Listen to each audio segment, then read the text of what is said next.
حضرت خدیجہ الکبریٰ رضی اللہ تعالی عنہا نے حضور علیہ الصلوۃ والسلام کی حیات طیبہ کے ہر قسم کے دور دیکھے. وہ دور بھی دیکھا جب حضور حضرت خدیجہ الکبریٰ کے مال تجارت سے کاروبار کرتے تھے. پھر وہ دور بھی آیا جب حضور کو غاروں سے الفت ہو گئی.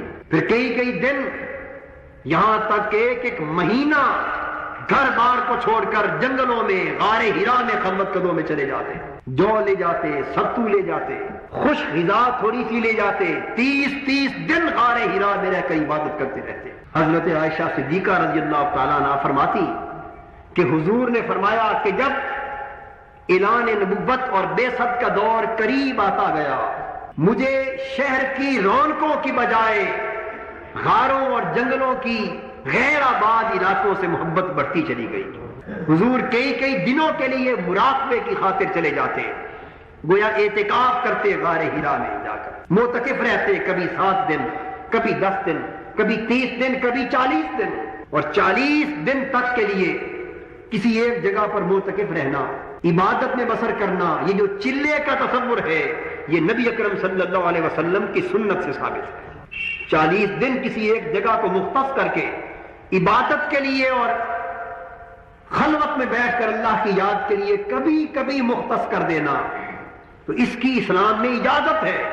اس کو ترک دنیا نہیں کہتے. ترک دنیا تب ہے کہ دنیا کو مستقلاً چھوڑ دیا جائے، لیکن کبھی دنیا سے دامن بچا کر کچھ لمحے صرف اپنے محبوب حقیقی کے تعلق کے لیے اگر وقف کر دیے جائیں اور وہ 40 دنوں کی نوبت کو بھی پہنچ جائے تو یہ چلے کا تصور حضور کی سنت سے ثابت ہے. اور حضور کا یہی چلہ جاری تھا. جب 40 برس کی عمر کو پہنچے تو جبرائیل امین نبوت کے اعلان کا پیغام لے کر آ گیا. حضرت خدیجہ الکبریٰ رضی اللہ تعالیٰ عنہا وہ خوش نصیب ہیں جنہوں نے حضور علیہ الصلوۃ والسلام کے اعلان نبوت کا زمانہ پایا. حاضرین محترم، یہ وہ دور ہے جب حضور نبوت کا اعلان کرتے تو آپ کا اخلاق، آپ کا کردار، آپ کی سیرت سب کچھ لوگوں کے سامنے تھا. بتوں سے بیزاری سامنے تھی، شرک سے بیزاری سامنے تھی، کفر کے نظام سے نفرت اور بیزاری سامنے تھی. آپ کے رشتہ دار یہ بو سونگ چکے تھے کہ ان قریب یہ شخص جوان ہو کر یا بڑا ہو کر کسی ایسے نظام کا دائی بننے والا ہے جو نظام کفر اور شرک پر مبنی سارے نظام کو تباہ و برباد کر دے گا. اس لیے جس طرح حضور کی نبوت کا دور قریب آ رہا تھا تو دشمنان اسلام کے دل دھڑکنے شروع ہو گئے اور مخالفت بھی بڑھنے لگی تھی. تا کہ وہ دن آیا جب حضور پر اللہ رب العزت کی طرف سے 17 رمضان المبارک کے دن غار ہرا میں اقرأ باسم ربک الذی خلق کے الفاظ میں پہلی وحی نازل ہوئی. یار کو یار کا پہلا پیغام آیا. محبوب منتظر تھا. یہ چونکہ محبوب کے پیغام کی آمد کا دن قریب آ رہا تھا، یہی وجہ تھی کہ دل دھڑکتا تھا. ویرانوں سے محبت ہونے لگی تھی، اس لیے کہ جلوہ محبوب کا جو لطف ویرانوں اور خلوتوں میں آتا ہے وہ رونقوں اور جلوتوں میں کہاں آتا ہے. پردے اٹھنے کے قریب تھے، اس لیے شہروں کے ماحول کو چھوڑ کر کئی دن خلوتوں میں غاروں میں بسر ہوتے. کسی کو کیا خبر تھی کہ اب حضور اس عمر میں جا کر رونقوں سے کیوں بیزار ہوتے جا رہے ہیں، خلوتیں کیوں پسند ہیں، غاروں کے لمحے کیوں پسند ہیں. یہ تو صرف غار میں معتکف رہنے والا جانتا تھا یا وہ حسن کا پیکر جانتا تھا کہ یہ محبوب سے ہم کلام ہونے کی خاطر، محبوب اپنے محبوب کے جلوے بے نقاب دیکھنے کی خاطر، محبوب اپنے محبوب کا پہلا پیغام پانے کی خاطر اس غار کو منتخب کیے ہوئے ہے جس غار میں محبوب کا پیغام آنے والا. وہ دن آ پہنچا جب حجابات مرتفع ہو گئے اور نور ازدی کا آفتاب افق سے چمکا اور پہلا پیغام الوہیت جبرائیل امین کی معرفت حضور کے قلب انور پر اتار دیا گیا.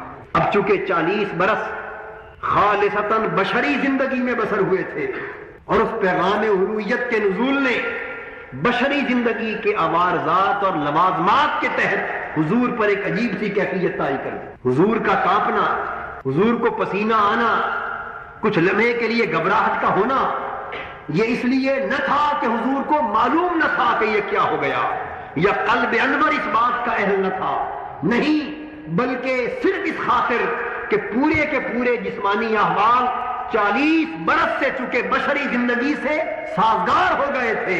جس طرح ایک شخص روشنی میں رہتا ہو, اندھیرے میں بیٹھا ہو, روشنی کو جانتا ہے, روشنی میں دیکھتا ہے, سارا دن روشنی میں کام کرتا ہے, اور ایک شخص یکلخت اندھیرے میں بیٹھے بیٹھے کافی ساری روشنی اس کے سامنے آ جائے تو ایک لمحے بھر کے لیے اس کی آنکھیں چندیانے لگتی.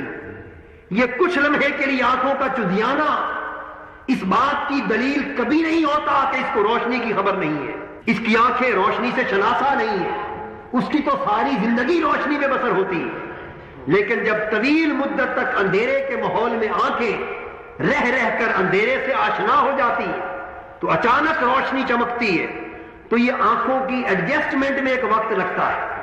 آنکھیں جو ہے اس روشنی سے اپنے آپ کو ہم مزاج بنانے میں کچھ وقت لیتی ہیں, تو وہ یکلخت نئی روشنی کے چمکنے سے روشنی سے آشنا آنکھوں کو جو دشواری ہوتی ہے, بس وہی کیفیت حضور کی بشریت پہ طاری ہوئی. اس لیے کہ اس بشریت کو اس عالم نور اور عالم لاہوت سے جزواً منقطع اپنے تعلق کو منقطع کیے 40 برس گزر گئے تھے. اس سے پہلے بصورت نور حضرت آدم سے حضرت آمنہ تک کئی ہزار سال حضور کی زندگی کا سفر عالم نور کا تھا, اور حضرت آدم کی تخلیق سے پہلے حضور کی زندگی کا دور عالم ارواح کا تھا, اور عالم ارواح کی تخلیق سے پہلے کہیں حضور کی حقیقت کو عالم لاہوت میں رکھا گیا تھا, جس کا تصور بھی چشم انسانی کو نہیں ہو سکتا. تو پھر جس ہستی کی زندگی کا سفر اس وقت عالم لاہوت سے شروع ہوا ہو جب کسی مخلوق کی خلقت کا کبھی کوئی تصور نہ ہو, جب صرف اللہ ہو اور اس کے حبیب کا تخلیق کردہ نور ہو, اور پھر وہ عالم ارواح میں آئے, پھر وہ انبیاء اور رسول کی پشتوں میں آئے, پھر وہ حضرت آمنہ کے بطن اقدس سے متولد ہو, اور 40 برس پھر بشری زندگی میں سازگار رہے. تو جب اس پر پیغام الوہیت منکشف ہوگا تو لمحہ بھر کے لیے اس بشریت پر ایک خاص کیفیت کا طاری ہونا یہ قدرتی اور منطقی عمل ہوگا. اس لیے بشریت پر ایک کچھ کافی ایک کیفیت طاری ہوئی. حضرت خدیجہ الکبریٰ کے پاس حضور آئے, فرمایا زملونی دثرونی, اے خدیجہ میرے ساتھ یہ ہوا ہے, میں نے یہ کچھ دیکھا ہے. جسم پر کپ کپی طاری تھی. حضرت خدیجہ الکبریٰ نے کمبلی لے کر, ایک کمبل لے کر, موٹی چادر لے کر حضور کو اڑا دی. جب حضور نے اپنی کیفیات بیان کی تو حضرت خدیجہ الکبریٰ رضی اللہ تعالی عنہا نے اسی نور نبوت کے حصول کی خاطر ہی تو حضور کو قبول کیا تھا. حضور کے اپنے زوجیت میں آئی تھی, وہ تو 15 برس سے اس دن کی منتظر تھی جس دن حضور کی نبوت کا اعلان ہو. بس حضور نے جب ان کیفیات کا ذکر کیا تو روایات میں آتا ہے کہ وہ بے ساختہ حضور کے جسد اقدس سے لپٹ گئی. قربان جائیں ان لمحوں کی لطافت پر جب حضور کی نبوت کا اعلان سن کر حضرت خدیجہ الکبریٰ نے حضور کو اپنے ہاتھوں کے حالے میں لے لیا ہوگا, حضور کو لٹا دیا اور عرض کیا یا رسول اللہ صلی اللہ علیہ وسلم آپ گھبرائیے نہیں, اس لیے کہ اللہ تعالی آپ کے ساتھ ہمیشہ کرم ہی کرے گا, کیونکہ میں نے جب سے آپ کو دیکھا ہے میں نے آپ کو یتیم پروری کرتا دیکھا ہے, بیوگان کی مدد کرتے دیکھا ہے, بے روزگاروں کو روزگار فراہم کرتے دیکھا ہے, دکھیوں کے دکھوں کا مداوا بنتے دیکھا ہے. ہر ایک کے دکھ کا مداوا بننے والے کے ساتھ خدا کی ذات لطف و کرم کے سوا اور کوئی حال برقرار نہیں رہ سکتی. اعلان نبوت کے بعد حضور کی نبوی زندگی کا آغاز ہو گیا. ہر سمت سے مخالفتیں بڑھ گئیں. نبوت کے اعلان کے بعد وسائل معاش منقطع ہو گئے. اب جب اعلان نبوت کا فریضہ سونپ دیا گیا اور تبلیغ رسالت کا فریضہ سونپ دیا گیا تو اب سامان تجارت لے کر منڈیوں میں جانا حضور کے لیے امن ممکن نہ رہا. اس لیے اب ساری زندگی توحید اور رسالت کے پیغام کی تبلیغ پر صرف ہونے لگی. زندگی کا ایک ایک لمحہ محبوب کے پیغام کو کرۂ ارض کے گوشے گوشے تک پہنچانے کے لیے وقت ہو گیا. اب نہ ذاتی کاروبار کے لیے کوئی وقت بچا, نہ حضرت خدیجہ الکبریٰ کے مال تجارت کے فروغ کے لیے کوئی وقت بچا. اب تو صبح و شام ایک ہی دن ہے اور وہ توحید کے پیغام کو کرۂ ارض کے گوشے گوشے تک پہنچانا ہے. اس طرف مخالفتیں کھڑی ہو گئیں, مزاحمتیں کھڑی ہو گئیں, یہاں ایک بات ذہن میں آ گئی، وہ بھی عرض کرتا چلوں کہ جناب ابو طالب کے گھر سے حضور الگ گھر میں تو آباد ہوئے تھے، لیکن ذہن میں یہ خیال نہ آئے کہ وہ جو ان کی مالی مدد کا ایک کام حضور نبھاتے چلے آ رہے تھے اس کا کیا بنا۔ تو جب حضور علیحدہ ہوئے تو فرمایا چچا جان مجھے آپ کی مالی دشواریوں کا علم ہے، اب میں یہ چاہتا ہوں کہ آپ کے مالی احوال میں ممت بننے کے لیے آپ کے بیٹے علی کو اپنی زیر کفالت لے لوں۔ حضرت ابو طالب کے گھر سے الگ ہوتے ہوئے حضرت علی شیر خدا رضی اللہ تعالیٰ عنہ کو حضور نے اپنے گھر لے لیا۔ تو یہ وہ خوش نصیب فرزند حضرت ابو طالب ہے، یہ وہ خوش نصیب صحابی ہے حضور کا، یہ وہ خوش نصیب فرد ہے عالم اسلام کا کہ پہلے دن سے جس کی پرورش آغوش مصطفیٰ میں ہوئی۔ تو حضرت علی شیر خدا رضی اللہ تعالیٰ عنہ نے حضور کے آغوش میں پرورش پائی، تو حضرت علی کو ان کی کفالت کا بوجھ حضور نے اپنے ذمے لے لیا۔ اور حضرت علی کے ایک بھائی تھے جن کا نام تھا طالب، اس کی کفالت کا بوجھ حضور نے اپنے چچا عباس کو دے دیا۔ دو ہی بیٹے تھے، فرمایا چچا ابو طالب ایک بیٹا میں لے لیتا ہوں، ایک چچا عباس لے لیتے ہیں، آپ پر تمام معاشی کفالتوں کا بوجھ اٹھ جائے۔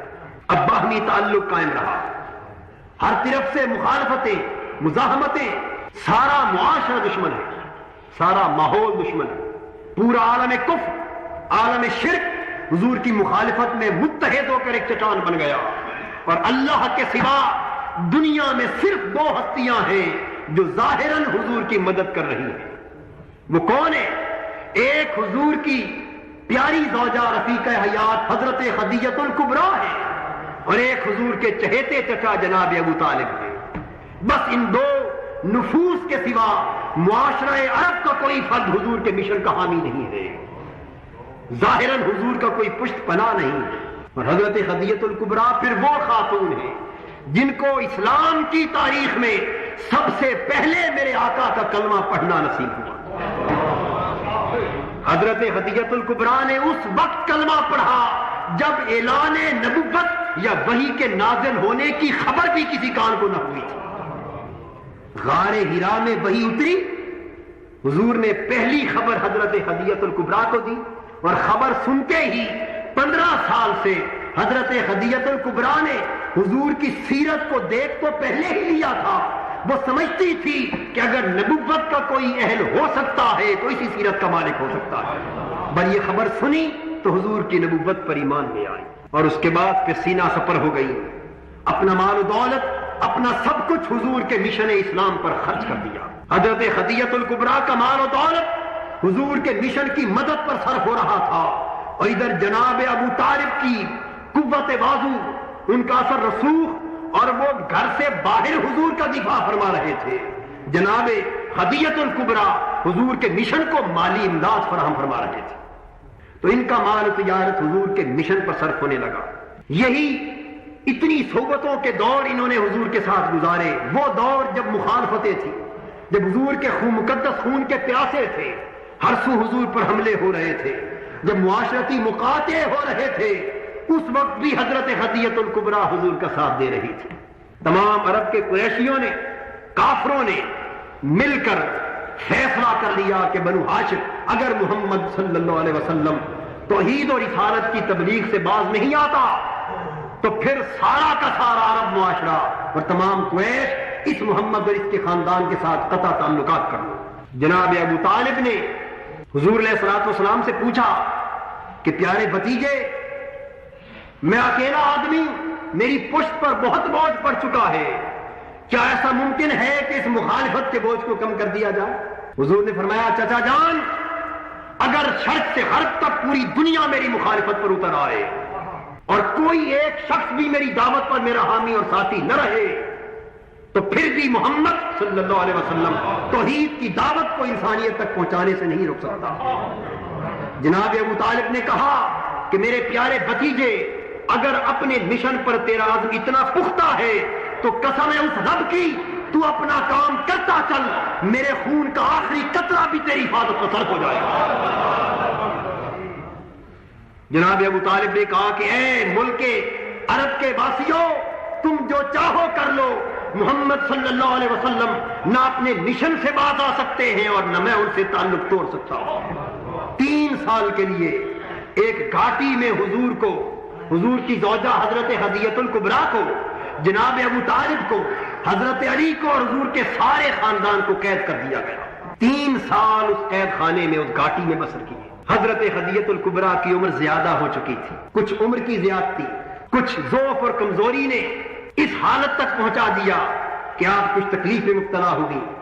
3 سال کی اس قید اور صعوبت کے بعد جب حضور کی عمر مبارک 47 برس کو پہنچی تھی تو حضور شیب ابی طالب میں قید کیے گئے تھے۔ 50 برس کو عمر مبارک پہنچی تو آزادی ہوئی۔ 3 سال اس شیب میں گزارنے کے بعد جب باہر آئے تو اسی سال حضرت خدیجہ الکبریٰ رضی اللہ تعالیٰ عنہ کا بھی انتقال ہو گیا، اور اسی سال اس ظاہر دنیا میں حضور کے بچپن سے لے کر اب تک کے واحد کفیل جناب ابو طالب کا بھی انتقال ہو گیا۔ یہ 2 ساتھی جو پہلے دن سے حضور کے دفاع کے ساتھی تھے، ان کے انتقال پر حضور کو اتنا رنج اور اتنا دکھ ہوا کہ اس سال کو حضور نے عام الحزن قرار دے دیا کہ یہ سال میری زندگی کے غم کا سال ہے۔ اور جب حضرت خدیجہ الکبریٰ رضی اللہ تعالیٰ عنہ کا انتقال ہوا تو ان کی عمر 65 برس کے قریب تھی۔ 11 رمضان المبارک کی تاریخ تھی اور 10 سن نبوت تھا جب حضرت خدیجہ الکبریٰ کا انتقال ہوا۔ انا للہ و انا الیہ راجعون۔